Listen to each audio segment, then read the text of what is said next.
Okay. How did each panel member find his niche for what you're doing today? I'll go first.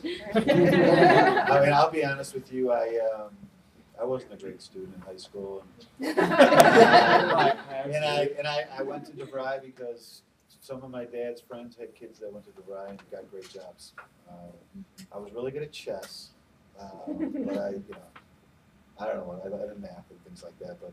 So I went for programming, and I really didn't like it at first, but I had a job at this hospital, and as a night operator, and they had me start learning programming. I didn't even know things were called SQL or stuff like that, but I was learning how to do it, and I loved it, and then school became even better. The first couple trimesters, I was sort of like chugging through, and I know I'm going to like it, but then something clicked. And some of it was my personality. I'm analytical, and that's where the whole programming thing, but so we haven't talked a lot about it yet, but in interviewing and things, I'm personable.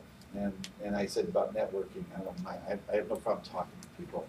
And it just leads to other things. And by doing that at my job and showing I want to participate and do things, I was promoted pretty quickly.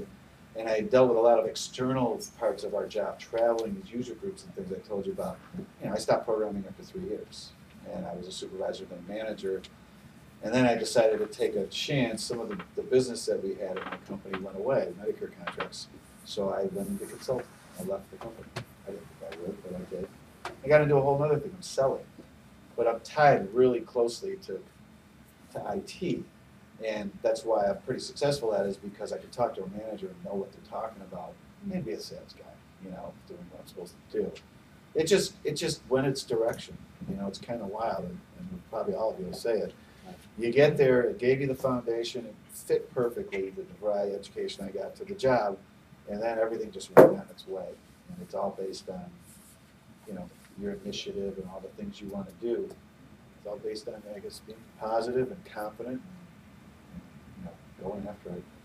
You don't have to be all super aggressive, but things just kind of took their path. I'm having a blast in my career. I'm still finding that next niche.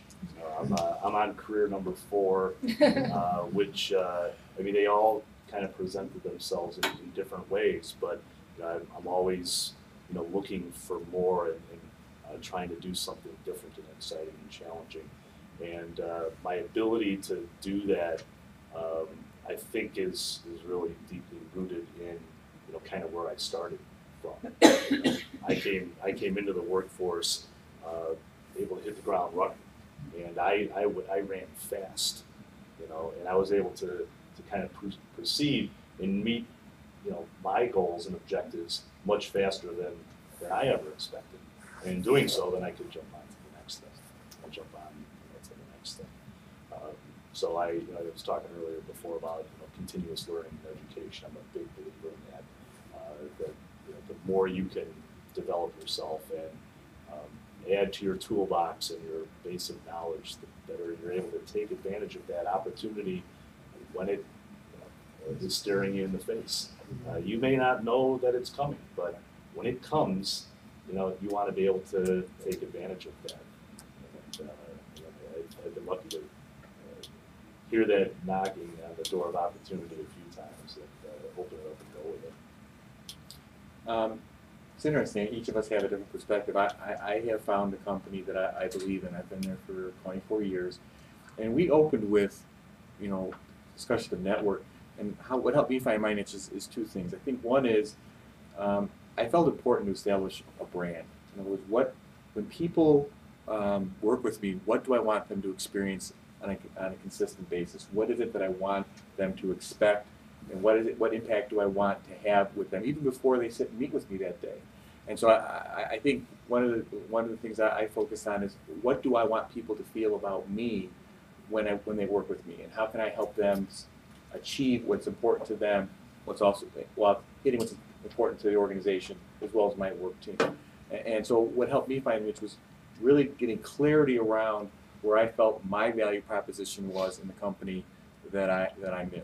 And the other thing that helped me find my niche is, and we'll talk about the network pieces, trusting my colleagues, wanting to help them succeed, desiring them to help me succeed, developing an internal network at the organization I was at helped me achieve some of the things that I think I couldn't have achieved had I not focused on some of the other things I just spoke about. Those were the enablers, I think, for me, the path I've chosen. I like the whole brand idea. Yeah. Everybody has a brand. What's your brand? What do you want to convey? In that first, whether it's 60 seconds or 10 seconds, that first impression, that you make on another person. What is that? What's your brand? What do you want to get across? You talk about first impression too. It's even beyond. You haven't even spoken yet. You're being analyzed immediately. How do you look? What's your posture? What is your body language? Eye contact. There's meanings behind a lot of things.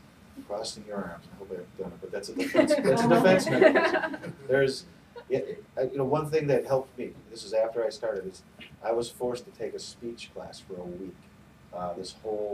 My boss wouldn't go, so it was a pretty expensive, nice class. And I wasn't derived, but it was incredible. I was terrorized, and by the end, I'm like, this is the most unbelievable thing I've ever done. If you think you have, again, a weakness or something that, if you're shy, I said shy earlier, that's a biggie. Communication is half of the interview, getting the job. Will you get along with the team? Can I send you to our customers and go meet with them? And, and they know you'll do that. Just look at all the things you think you might, that might affect your ability to get a job. And even little things. Again, you got a good suit. You got to make sure your look is good. You're smiling. You don't talk too much. That's a problem. Things that we For me, it is. things that we kind of take for granted, Right. but don't discount any one of those. Right. And don't over worry Individual about it, items. but just try to think about how you can mold yourself without making you crazy while you're at the interview, right? And by you practice what I said, don't be shy again. In everyday life, talk to people. You say hi to people. Somehow you strike up a conversation. You become, you're conversing. And you can get information. Whatever. Somehow we'll all work its way together. It's a big part of it.